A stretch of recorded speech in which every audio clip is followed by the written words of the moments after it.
Bayan, ang Pangulong Ferdinand R. Marcos Jr.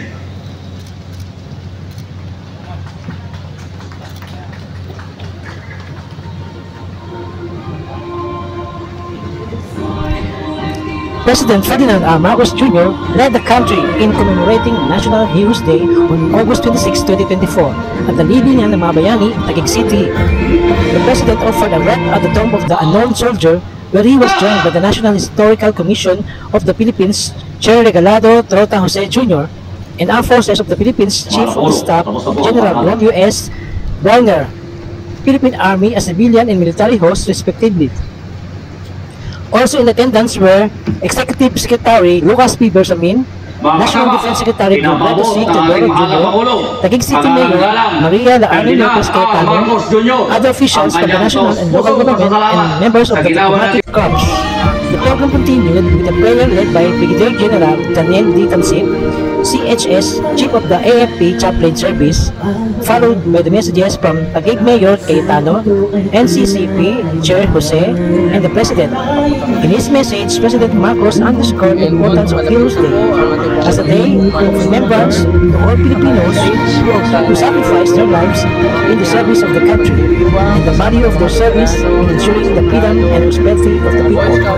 National Heroes Day is the regular holiday designated by law to commemorate all Philippine heroes, especially those whose name have been lost to history. It was first celebrated during the American colonial period alongside Bonifacio Day.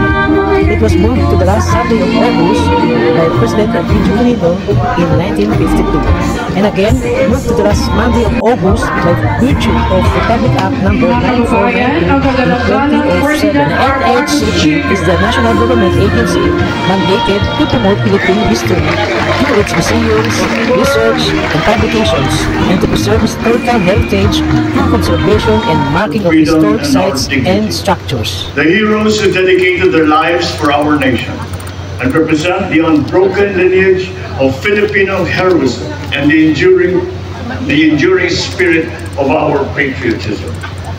Our country's rich history produced a number of great heroes. Lapu-Lapu and his warriors stood firm and defiant against foreign aggressors. Dr. Jose Rizal, whose brilliance and passion sparked the revolution. Andres Bonifacio, Antonio Luna, and the Katipuneros, whose dauntless courage blazed the trail for freedom. Gabriela Sinan, Trinidad Dixon, Teresa Magbanua proved that Filipino women are just as fierce and valiant as their male counterparts. Their bravery and determination paved the way to the freedom that all of us enjoy today, although it came at a high cost. Their peace, their rights, their lives. While these gallant men and women remind us that our liberty was hard-won, those who lie here at the libingan ng mga bayani reminds us once again of the constant vigilance that it's required to preserve. Let our commemoration today teach us the importance of not only remembering our heroes, but also of continuing to perpetuate their legacy of patriotism and carry on the great legacy of our brave ancestors with the fortitude of an enlightened mind, the strength of compassion and generosity, and the courage of our convictions. In the spirit of shared responsibility, I call on everyone to be heroes in their own right. Uphold the principles of democracy, abide by the rule of law, and defend our sovereignty. Let us acknowledge the significance of history and pass it on to our young Filipinos so we can nurture in our children the love of country, for it is only in that patriotism that we can preserve our national identity. Let us pay homage to our past so that we can be worthy of the freedom that our ancestors fought for and of the bagong Pilipinas that we can proudly leave to succeeding generations. With this vision ingrained in our endeavors, we can build a nation where the dreams of our heroes are realized in every home, in every community, in every single Filipino heart.